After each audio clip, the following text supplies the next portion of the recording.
welcome to Open Minds Radio with your host, Alejandro Rojas, former official spokesperson for the Mutual UFO Network. Alejandro has been a UFO paranormal researcher and journalist for nearly a decade and has logged hours in the field investigating the paranormal up close and personal. And now Open Minds Radio presents evidence and the latest news regarding the UFO phenomenon. Here's your host, Alejandro Rojas. Hello and welcome to Open Minds Radio, your UFO news authority. Nowhere on the internet, on the air, are you going to get all of the UFO news and information that you're going to get from Open Minds. You are very fortunate to be listening to this radio show. This is Alejandro Rojas, and we have another incredible show. I always say that, but I do get really excited with all of these people. Good buddy of mine, Ruben Uratata, is going to be our guest tonight. He has been a member of MUFON for over 20 years, the Mutual UFO Network. He's an investigator. He's currently the state director for Northern California.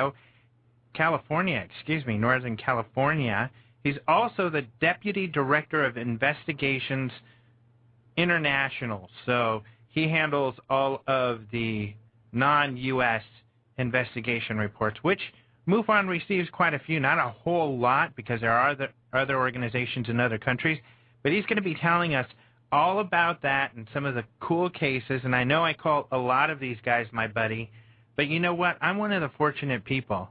Well, at Open Minds, a lot of us, I think, are similar in that we have a lot of friends in this field and not too many enemies, which is pretty cool. You know, you may hear a few people trash talking me out there. I know one of them who apologized for doing that and said he wouldn't do it anymore, so that was nice of him.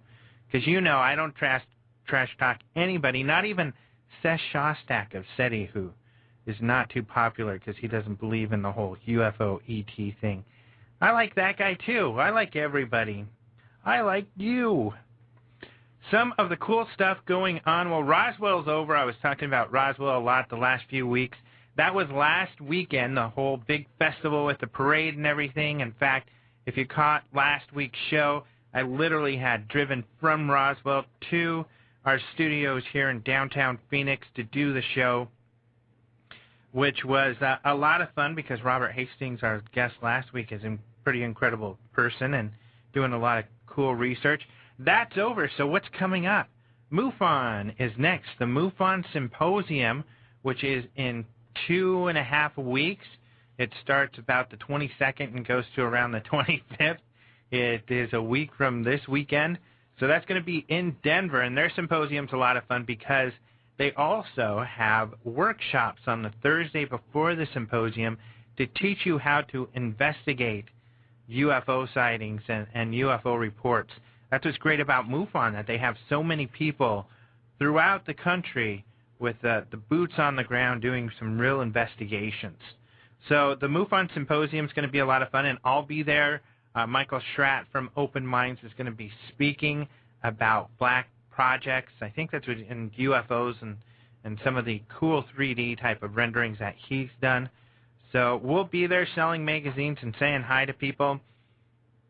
But even more exciting is the UFO Congress coming up in February. And it's more exciting because we, Open Minds, are going to be running that. And we have been busy getting everything together for that. That's going to be February 22nd to the 27th.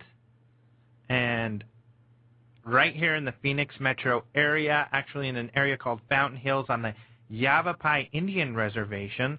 So we're very excited about being on an Indian reservation. And it's an absolutely beautiful facility. Some people get tired of the smoke in Laughlin, Nevada, where they used to hold it. Well, there's no smoke in the rooms or in the building where we hold the convention because the casino, which there is a casino, is in a completely different building. But those of you who love casinos, you're not going to miss out on that either. Bunch of restaurants, big, beautiful casino. So this is going to be a lot of fun. We're going to open up registration for that in probably the next week or two. So keep an eye on openminds.tv or ufocongress.com, either place, and you'll be able to get more information. And people are already itching to register and we'll have that up and running in the next week or two, so very quickly here, so we can accommodate everybody. And you're going to want to get in as quick as possible because there's only 240 rooms in the main facility, and you want to get one of those rooms because otherwise it's not much of a drive. It's a free shuttle to some of the other hotels, but it's always nice to stay in the hotel where the conference is. And we control the whole place. It will all be full of UFO people, so you're not going to have to feel bad about talking about UFOs in the elevator and having people at the casino look at you funny or something like that. No, everyone will be a UFO junkie like the rest of us. One of the great things about Open Minds and OpenMinds.tv is the news that we have on a regular basis, updated, conventional news sources talking about UFOs, a lot going on there. And even more fortunate for us is that we have Jason McClellan, our UFO news correspondent here on the radio show, and he's here yet again to share some UFO news with us. Hello, Jason. Greetings, Alejandro. Greetings. Hello, Phoenix, and hello, world. This is your Open Minds News Brief for Monday, July 12, 2010. A European Union lawmaker urged member governments last week to open their UFO files. Mario Borghezio, an Italian member of the European Parliament, feels that the EU should have its own X-Files archive where anyone can access information on UFOs. He also feels that it is essential to have a scientific center to do research on UFOs. We'll see how successful he is in gaining the support of other lawmakers, but so far he only has collected 18 signatures out of the 736-member assembly. Mm-hmm. They're all waiting. They're going to sign it at the last minute, just like when you go to eBay, you got to buy it at the last minute. That's what they're going to do. Have faith. Unfortunately, this probably won't send out email reminders. Yeah. Time's running out. Bid now. Yeah. Hopefully, I don't know. It's kind of cool that they're, he's urging people, trying to get people interested in this. He's very serious about it, even though he's extremely right-wing. He is very conspiracy-oriented. He's really against the Bilderbergs and afraid that, this group that of rich people that meet is trying to control the world. And we call them the Bilderbergers because they meet at a hotel called that, but nobody knows. This group is so secret that nobody knows their name or what they call themselves, actually. It's a secret. Yep. In other news, many UFOs were spotted over Reading, Berkshire in the UK recently. Witnesses claim to have seen 21 flying objects and even captured cell phone video of the objects. The witness described the UFOs as having a rod shape, rotating while flying forward, and moving with no sound. This sounds similar to the serpents, the Abanis in Mexico to me. Yeah, well... It's difficult to make out anything from the video because it is a cell phone video. Yeah. And while I hate cell phone videos, I think some video is better than no video. Right. And now we're in this age where everybody has a cell phone, and most cell phones have video. And fortunately, with new phones like the iPhone that shoot HD video, not that that means much, but, hopefully these cell phone videos will get better. Yeah, over time, I guess they will. We can hope. Another UFO sighting, a set of strange lights in the sky, were recently reported in Alberta, Canada. A brighter light was seen moving across the sky with a dimmer light following. I've seen this very same light, these lights in the sky myself. And right after I saw the lights, I came into the office the next day, and I went straight to you, Alejandro, and I said, Alejandro, what's the deal with these UFOs? And being the great investigator that you are, you asked me simple questions. You asked me where I was when I saw the lights, what direction I was facing, and what time it was. And you promptly told me that what I had seen was the International Space Station. And that was at a time when the space shuttle was going to dock with the International Space Station. Yeah. And a lot of people see this. It's really cool to see in the sky, the two lights coming together. Yeah, very cool. The space station itself is pretty incredible. It's so bright cruising across the sky that it's very cool to see. And especially, I wish I would have saw what you saw when the shuttle's just leaving it, and you see both the dots flying across the sky. Apparently, in some parts of the world, it's common to see that because there's usually a supply ship docking or leaving the space station, and you see both the dots, and that's what people are seeing. Yeah, pretty cool. And you can go to Heavens Above is a website. Just Google that, and you can see where the shuttle is and when. Another sighting in the UK, a British woman has seen a UFO above her house in Bushy on multiple occasions. When she told people about the object, some suggested the light could be a Chinese lantern or the International Space Station. However, the woman was able to capture footage of the object in the sky, and she believes her footage proves the UFO is not man-made. She describes the object as changing color and shape. And it's hard to really make anything much from the video, but the object definitely changes color several times, so it's different from the behavior of a Chinese lantern. Yeah. And I believe there were multiple videos of this, one of which Nick Pope actually looked at and said he couldn't really make anything out of it, and said it looked like a Chinese lantern. Yeah. But this woman saw the object in the sky, I think, 3 nights in a row, and she captured video again the second time. It gets rough because there is scintillation, and the atmosphere can make the thing look like it's changing, like especially when there's pollution in the air. So it gets really rough, and a lot of times with a light in the sky, it's a light in the sky. So what could you say? And you especially with video that's at nighttime. I mean, go out with a video camera and zoom in on a star or on Venus, and you'll see it. It looks like it's changing shape. It looks like it's changing colors. Bouncing around. It's just the inner workings of the camera. Trying to focus on this far away. And our eyeballs. Exactly. I've been out looking where people are, oh my gosh, that's a UFO, it zoomed over here and then it did this and that, and it's like, no, that's a star, I've been staring at that. And we look at our cameras, because we've got cameras all over, and sure enough, it's a star that looks like it was moving. And that does happen, but it's certainly not always the case that it's not changing color or shape. Right. So. We're not debunking all of That's right. Also in the UK, a former police officer has come forward with the story of a personal UFO and extraterrestrial sighting. The former officer claims to have seen children-like figures in a field close to his home near Stansted Airport, just north of London. These children-like figures, faded away, and an orange globe appeared in the sky right after that. It's interesting. Police officer ones are always more exciting because they're trained observers, pretty much for the most part, and they're very typically skeptical. And in the UK especially, they've been seeing some weird stuff, like several reports of seeing entities and stuff. Weird. I like the police officer sightings, and a lot more coming out, I think, because they hear about other police officers coming forward with things they've seen. Right. And Gary Hesseltine is a researcher out in the UK who's been collecting a lot of police reporters and their police reports on UFOs and things like that. So that's really cool, too. And yet another incident at an airport. An airport in Hangzhou, China, was closed last week after a UFO was detected, which grounded outbound flights and caused inbound flights to be rerouted to other airports. Some authorities have said that what people may have seen was simply sunlight reflecting off airplanes in the sky. That's unlikely, though, because they closed the airport. Yeah, they would know if it was a plane. These things were seen by passengers and airport officials, and I think airport officials have probably seen airplanes in the sky before. Yep. Well, we're out of time. We're going to talk more about this case in China with Ruben Uriarte. Stay tuned. It's going to be a great show, people.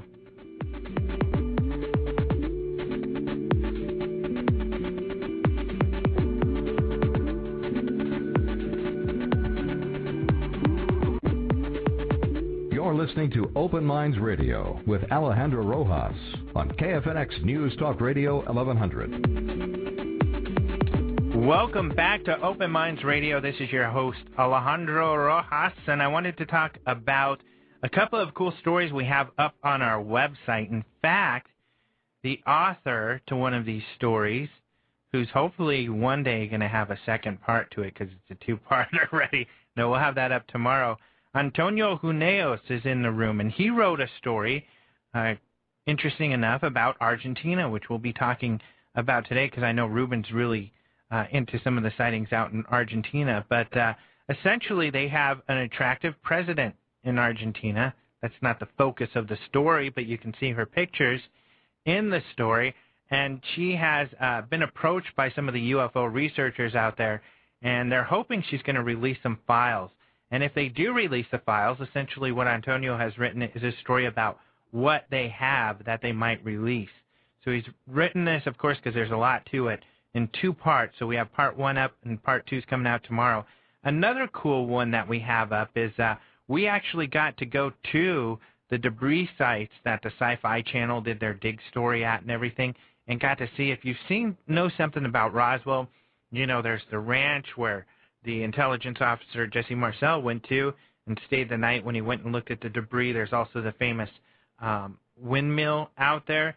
So we got to go see some of this, and we got to go around the town in Roswell and interview Jesse Marcel Jr., the son of the man who found all this stuff. So we have a video up on that. Tom did a great job. I've talked about Tom Ruffin before, our video producer. It's a really cool video, so he's done a great job editing that. And I was fortunate enough to hang out for a little while with my buddy Ruben Uriarte out there at the UFO Museum in Roswell. Ruben, are you on the line? I'm on the line here. How are you doing there, Alejandro? Great. How are you doing? I'm doing fine, and thank you so much for inviting me on your show. And my pleasure. Especially, I was looking through at Facebook, and I was just very flattered by the amount of people that said they would be attending to listen to our show tonight. And they love you, man. There are some great people out there, and I really appreciate their time and all their work that they do. Yeah. So you've been speaking at the UFO Museum for quite some time now, right? Or how many years? Yes, for the last several years, both my co-author, Mr. Noé Torres, and myself, we have co-authored several books, one on Mexico's Roswell, about the Koyama UFO crash, and another recent book. We have a second edition on that, and then we had another book called The Other Roswell, which is a whole other separate UFO crash along the Mexican-Texas border. This incident occurred in 1955, and it was observed by a U.S. Air Force fighter pilot that actually saw the object fly over their air flight. He flew at that time an F-86 and saw the object crash, and he flew back and actually landed and went up to the crash site. And lo and behold, the crash site was already secured by Mexican soldiers.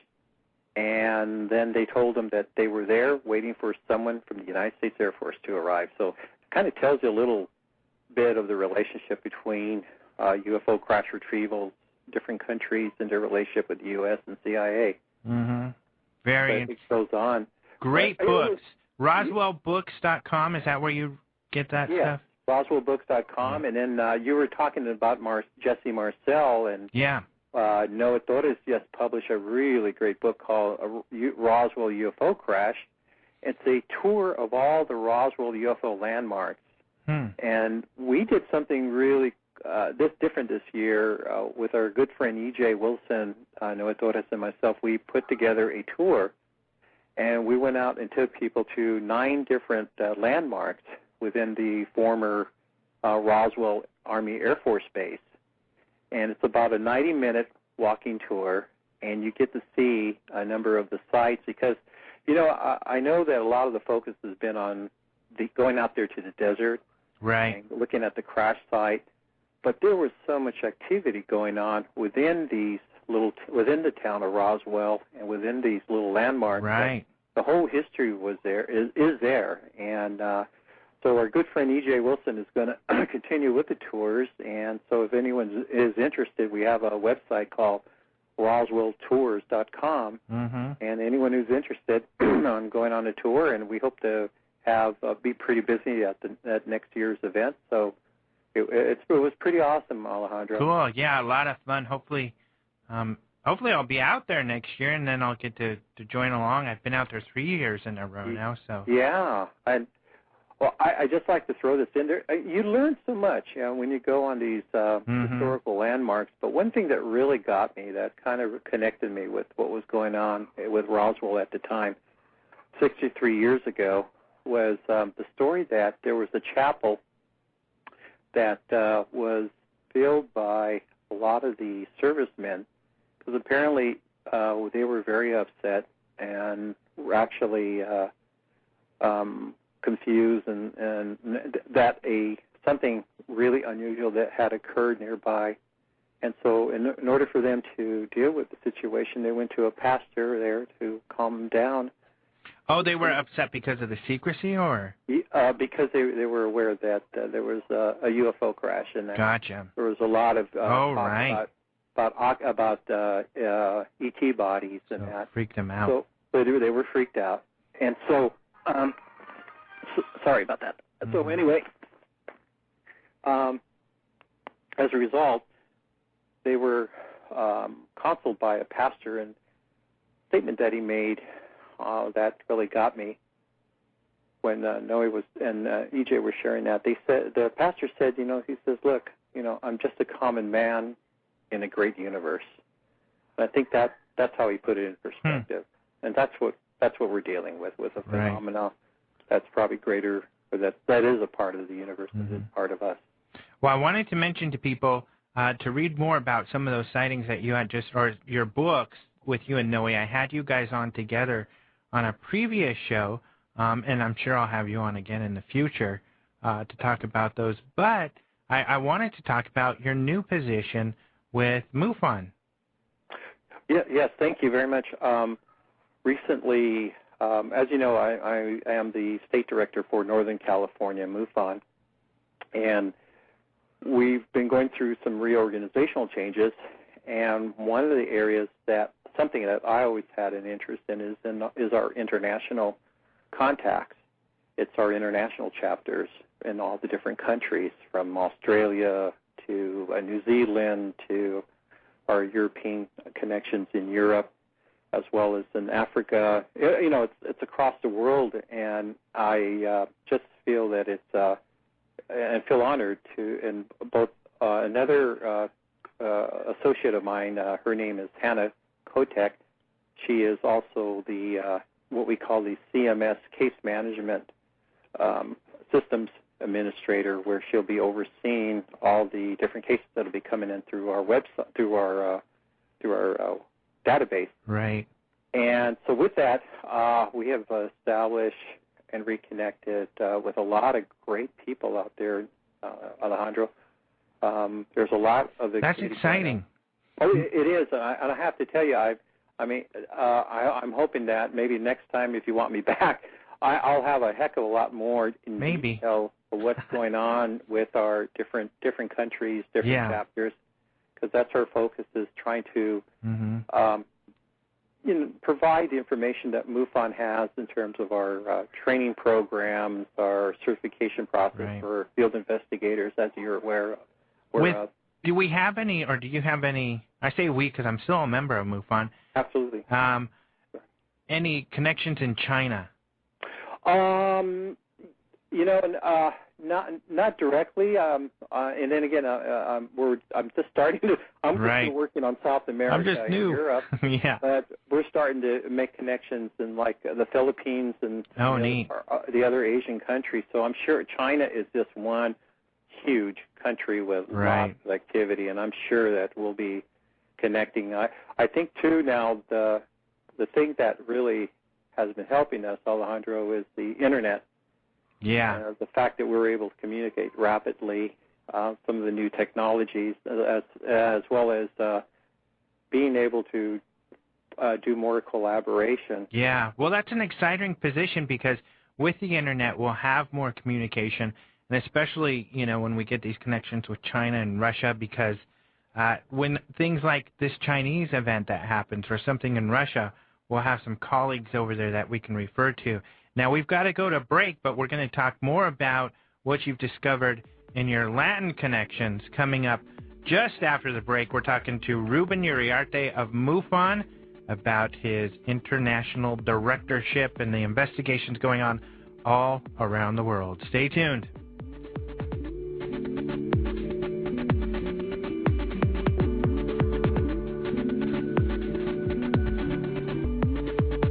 This is Open Minds Radio. Here again, your host, UFO paranormal researcher and journalist, Alejandro Rojas.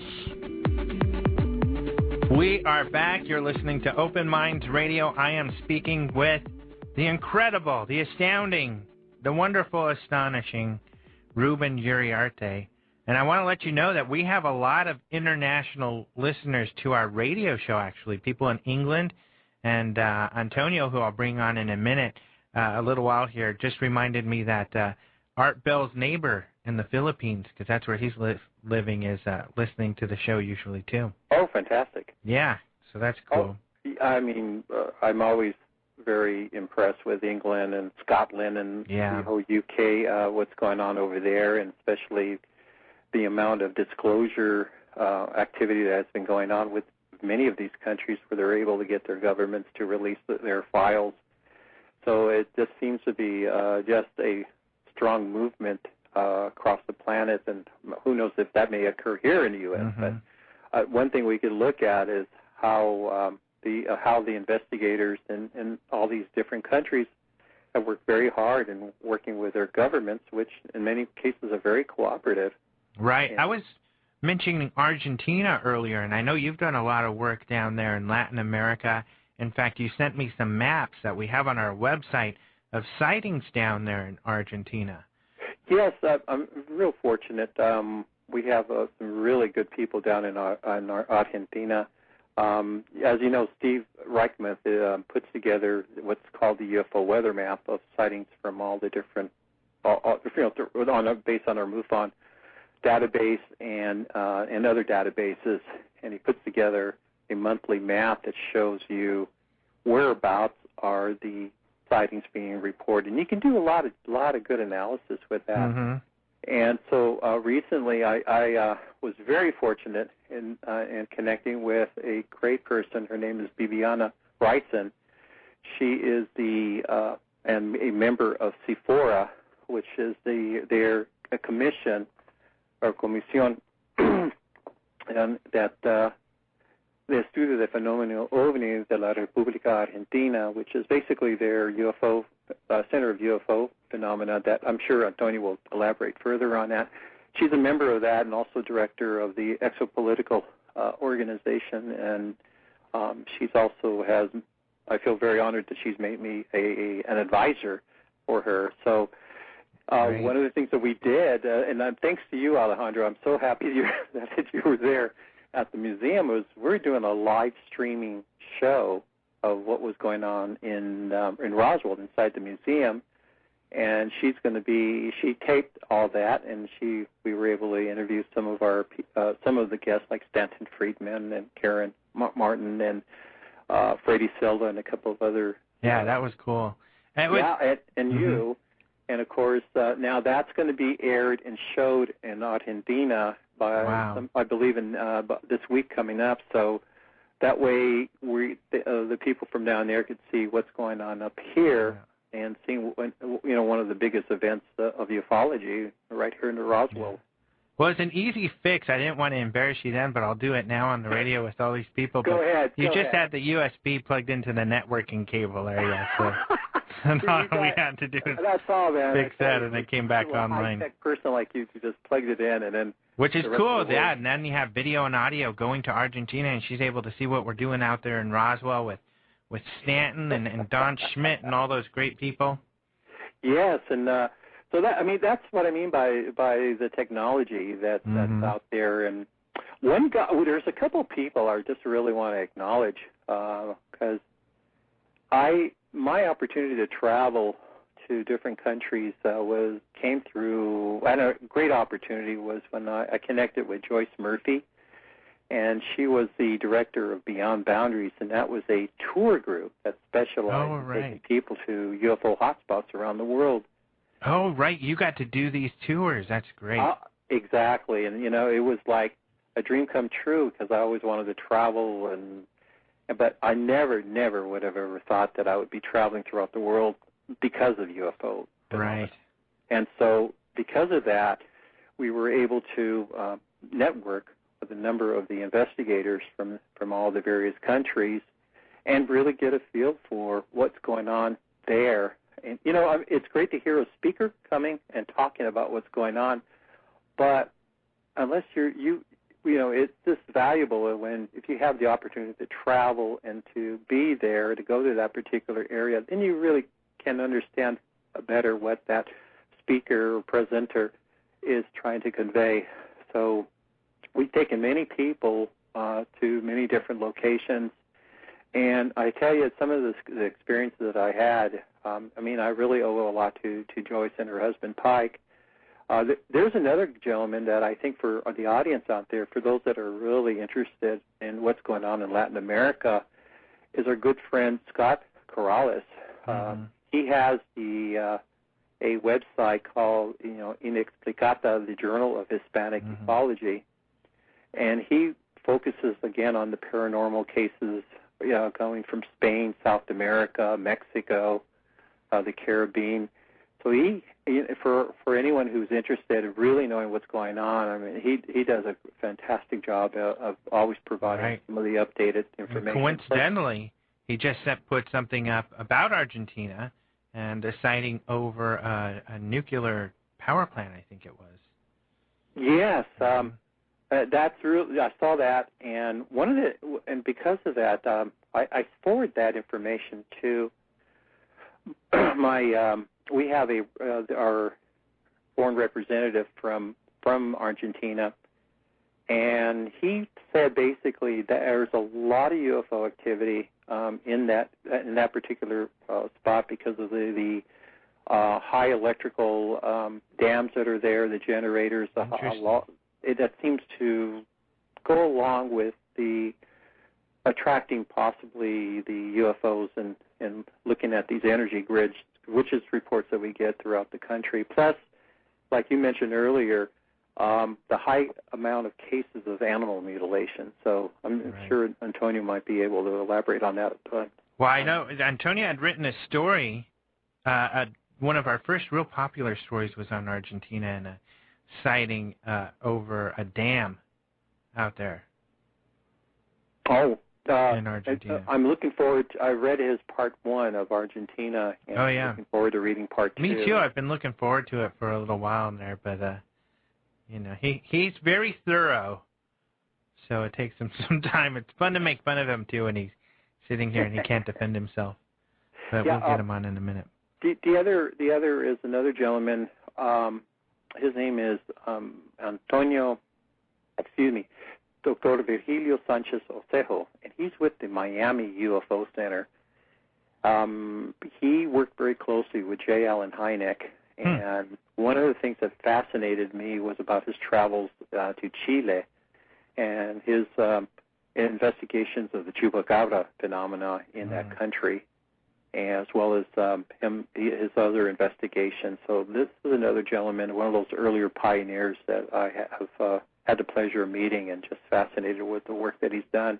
And of course, one of the other aspects in my role was I had previously was the liaison with an organization called OMIFO, which is similar to the CIFORA of Argentina. OMIFO is basically the networking organization for Mexico, and I was able to have a great connection with a number of the investigators from different organizations throughout the country of Mexico. One thing you're not you might be aware of this, which is really unfortunate, Alejandro, is that the drug war that's going on in Mexico, it has been hampering these groups' ability to do investigations. And talking with some of my friends, they fear for their lives because in many cases they can't go. They go out there, out in the areas. There were one case where our investigator group from Juarez, they were polo shirts, and they did great investigations. And they would go out there with all their equipment, and of course the military and the police authorities would get really suspicious of them, wondering why they're out there with this equipment. And then on the other hand, when they go out there, they're also be misidentified as police, so their lives are at stake. So this has occurred in other areas. So I'm keeping tabs on that, and just I have a lot of admiration for the investigators that go out there, try to get the story, and also dealing with the issues, the political issues that are out there. Real quick question, we don't have long, but someone was asking if you know about more sightings in Utah, because supposedly the Area 51, they've moved all the secret UFO stuff to an area in Utah. I not specifically, but I'm glad you brought that up, because something that I know you were working on, and and then I'm glad that you were on the statistics of sightings. Mm-hmm. And one of the things that you had did a very nice report in Open Minds about looking at the year 2009. And what I did was I looked at 2009 as well, and kind of combined what you had found and some of my findings. But for MUFON, overall, we received over 6,429 reports that's just of last year. Incredible, and in the U.S., we received, of that figure, 5,453 were reports in the United States. And I believe what you showed in your stats were the top 3 states like Texas. Well, first was California, then Texas, and I forget the third one was either Pennsylvania. Well, we got to go to break, so we'll finish that thought in just a minute. You're talking with Open Minds. We're talking with Ruben Uriarte from MUFON. We'll be back.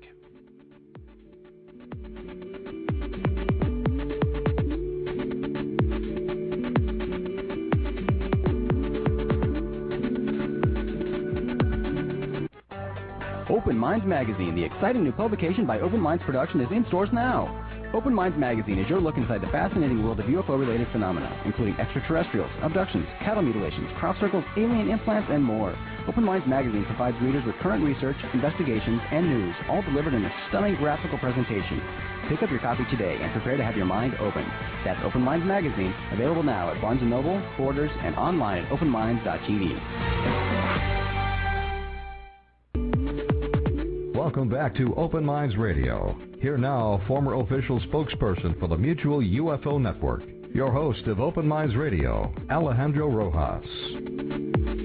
Store.openminds.tv. Cool stuff there. Ruben, I wanted to let you finish your thought. You were talking about the statistics around the states in the United States regarding the Utah Area 51 type. Oh, yeah. As you know, we break down the reports. It goes by different states, and we could actually, if we need to do a focus on a particular area, we can do that, plot it on the map, and look at any sort of characteristics. Actually, we did that during the Stephenville sightings when that was occurring about 2 years ago. And again, I really, really enjoyed working with you, Alejandro, at our last symposium in 2008 because we geared that very much toward the whole international scene. Mm-hmm. We had a lot of different speakers and that. But going back to the stats. Oh, and I got to say that what you worked on, that San Jose conference was it's probably the best, if I say, even though I've been involved with the Denver. It was an incredible symposium. It was great.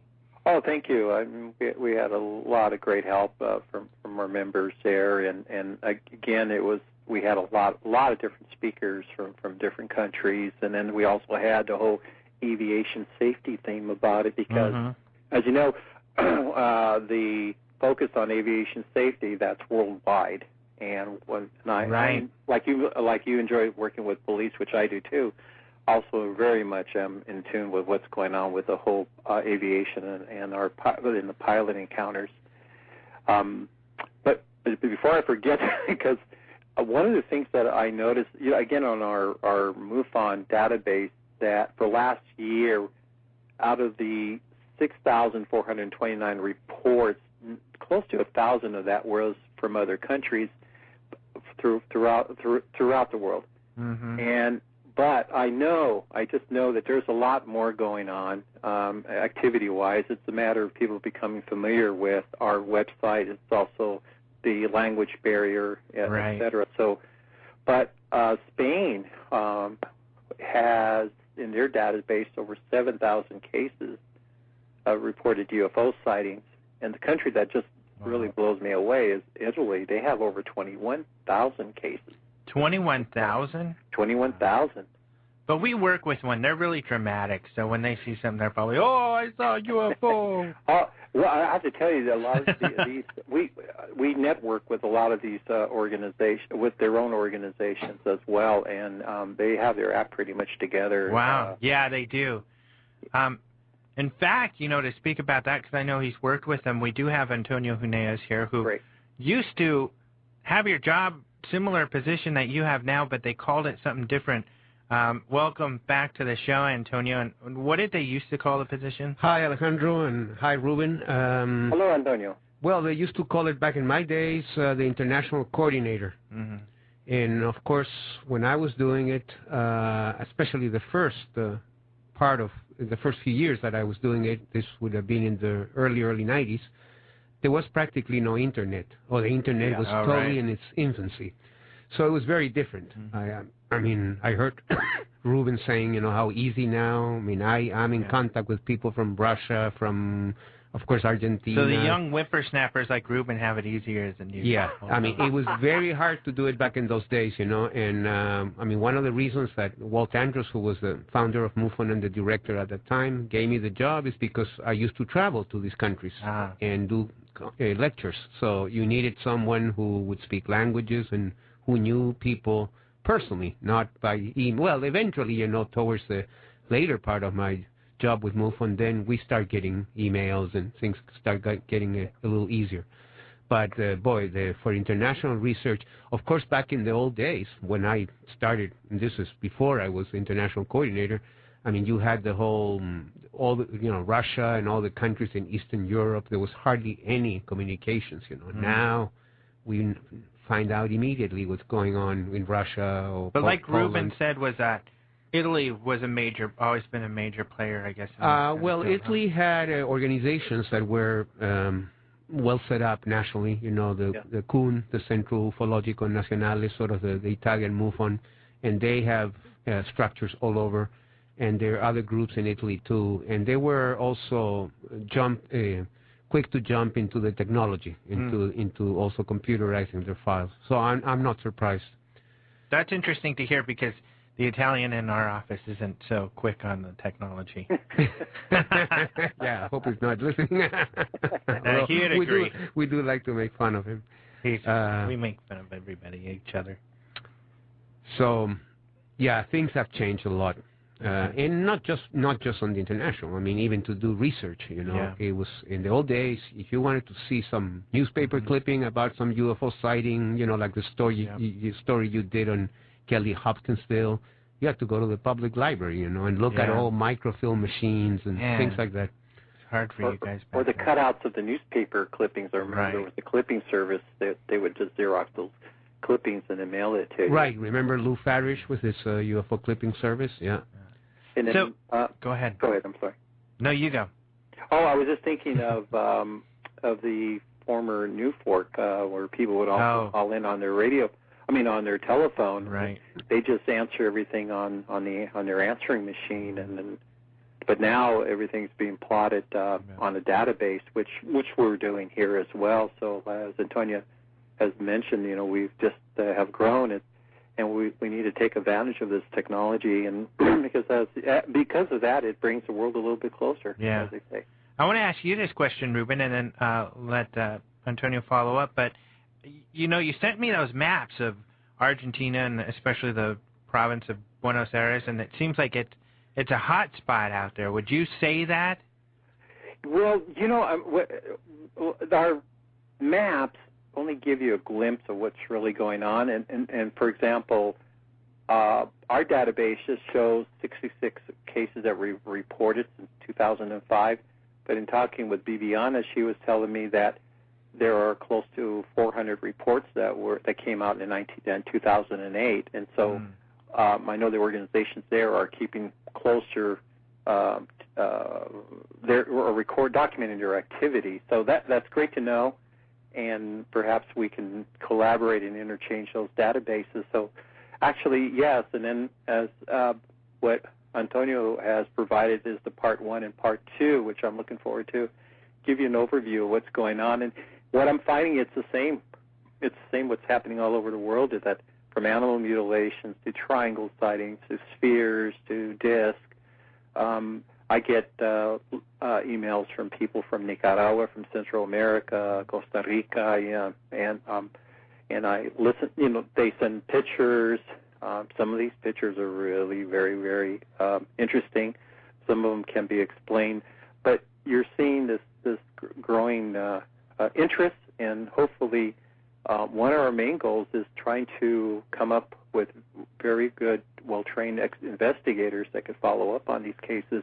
Right. We are in the process. There is a gentleman that's already completed translating our manual, our investigator manual in Spanish. Great. Plus the field investigator exam. So hopefully we'll have that available and be able to then market it to all the different people that are interested throughout the Spanish-speaking world. I mean, throughout the Spanish-speaking countries. And hopefully we'll be able to get more people interested in joining. Mm-hmm. Now, Antonio, a lot of your stories have been around Argentina. This one, the other one. Would you say, in your experience in the past, as for South America, is Argentina in particular a hot spot? Well, Argentina has one of the richest histories on UFOs. Mostly the countries with the bigger amount of cases historically. I guess it would be Brazil. Well, it's so huge, Brazil. Argentina, and then Chile and Peru, maybe those were the countries towards northern South America, Colombia, Venezuela, Ecuador. Somehow, it's not that they don't have sightings, I'm sure they do, but they have a much rich ufological culture. There's not too many UFO groups, where Argentina has many. Also, it's interesting to know that both back in the very beginnings of the modern UFO era, the flying saucer era of the 1947, two countries that had a lot of reports besides the United States was Chile and Argentina. Oh, interesting. And so the sightings will go all the way back to that era, Well, we're out of time. The time flies on the show. Thank you, Ruben, for being on the show. Hey, thank you for inviting me, and hope to be back, and we'll be able to provide more updates. Thank you so much. Yep, thank you, Ruben. We'll definitely have you on again. You're a great buddy. I always have a lot of fun having you on. Thanks, Antonio. Of course, we'll have Antonio again. Next week, we're going to have Jim Nichols. He's an artist and a UFO researcher, and we'll be talking about Nazi UFOs, Roswell, Eisenhower, a lot of really cool stuff. So a lot of you know Jim Nichols. So come back next week. Thanks for listening to Open Minds Radio, your UFO news authority, and we'll be talking